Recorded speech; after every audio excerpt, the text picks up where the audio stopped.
नमस्कार, मैं हूं अंशु कुमार और आप देखना शुरू कर चुके हैं प्राइम लाइव। चलिए आज की खबर की शुरुआत करते हैं असम से।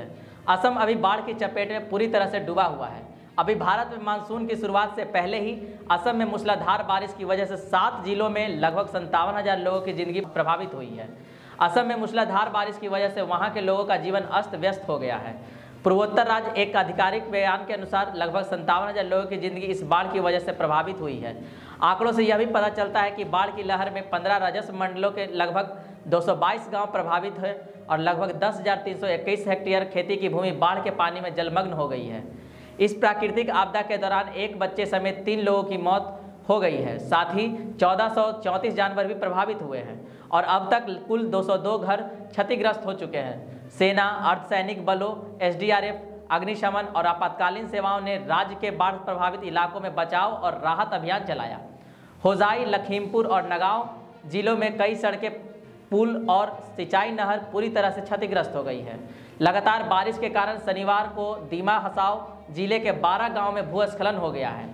बड़े पैमाने पर असम में भूस्खलन और जल भराव के कारण इस पहाड़ी इलाके में रेलवे ट्रैक, पुलों और सड़क संचार को भारी नुकसान हुआ है। रेलवे ने एक आधिकारिक बयान में कहा है कि लुमडिंग डिवीजन के लुमडिंग बदरपुर पहाड़ी खंड में कई स्थानों पर लगातार बारिश, भूस्खलन और जल भराव को देखते हुए पूर्वोत्तर सीमांत रेलवे ने इस गंभीर स्थिति का कारण खंड पर ट्रेन सेवाओं में बदलाव किया है।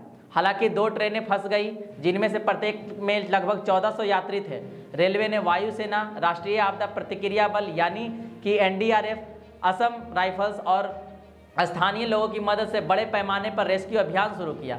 रेलवे ने एक बयान में कहा कि दीतो कचेरा स्टेशन पर लगभग 1245 रेल यात्रियों को बदरपुर और सिलचर लाया गया है और 119 यात्रियों को भारतीय वायुसेना ने सिलचर पहुंचाया है। रेलवे फंसे हुए यात्रियों को बचाने के प्रयास में स्वच्छता का ध्यान रख रहा है और प्रत्येक यात्री के लिए चिकित्सा सुविधा भी सुनिश्चित कर रहा है और साथ ही उनके खाने पीने का भी इंतजाम कर रहा है। भारी बारिश के चलते भारत बांग्लादेश सीमा पर स्थित एक बीएसएफ कैंप भी बुरी तरह से प्रभावित हुआ है। इसके अलावा बरात घाटी में स्थित कई घरों को नुकसान पहुंचा। आपदा प्रबंधन टीम लोगों की मदद में लगी हुई है, लेकिन तेज बारिश और भूस्खलन की वजह से राहत कार्यों में भी समस्या आ रही है।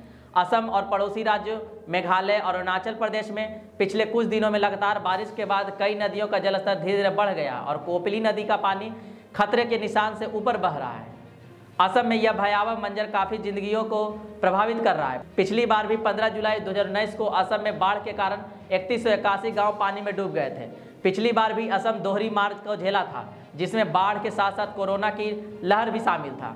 आशा करते हैं कि जल्द ही असम इस बाढ़ की चपेट से वापस आ जाए। आज की वीडियो में बस इतना ही। जानकारी अगर पसंद आई हो तो लाइक, शेयर, सब्सक्राइब करना ना भूलें ताकि आपके पास ऐसे ही खबर पहुंचते रहे। वीडियो में अब तक बने रहने के लिए धन्यवाद।